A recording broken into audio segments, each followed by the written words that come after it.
ไปเบิ่งกันที่ทานห้องประธานคณะกรรมการปกครองแขวงจำปาสักเคลื่อนไหวติดตามเบิ่งสภาพการน้ำท่วมอยู่ที่บ้านคิรีของเมืองสนะสมบูรณ์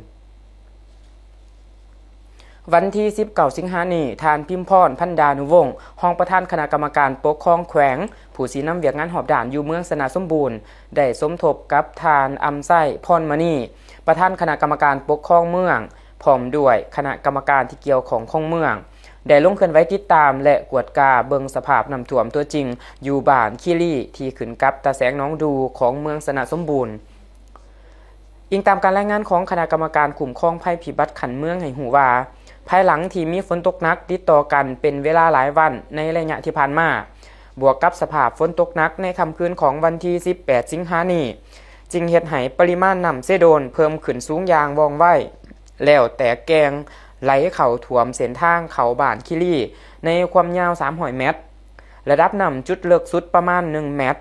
ส่งผลกระทบเป็นให้การสัญจรไปมาของพ่อแม่ประชาชนพบความยุ่งยาก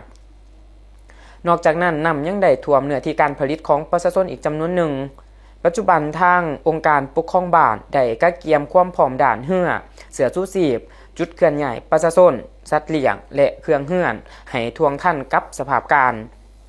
โอกาสนี้ท่านพิมพรพันดานุวงศ์ห้องประธานคณะกรรมการปกครองแขวงได้มีคำเห็นโดยเน้นนักให้คณะภาคองค์การปกครองเมืองก็คือคณะกรรมการคุ้มครองภัยพิบัติขันเมืองและองค์การปกครองบ้านสืบต่อเอาใจใส่ติดตามและเฝ้าระวังระดับน้ำของและน้ำเสโดนที่อาจจะสืบต่อเพิ่มสูงขึ้นตลอดเวลา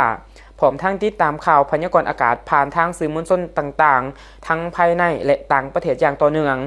และมีสติในการเสพข่าวทางสื่อสังคมออนไลน์เพื่อสกัดกั้นกลุ่มคนบ่หวังดีที่สวยใส่โอกาสสร้างความปั่นป่วนปล่อยข่าวที่ผิดกับความจริง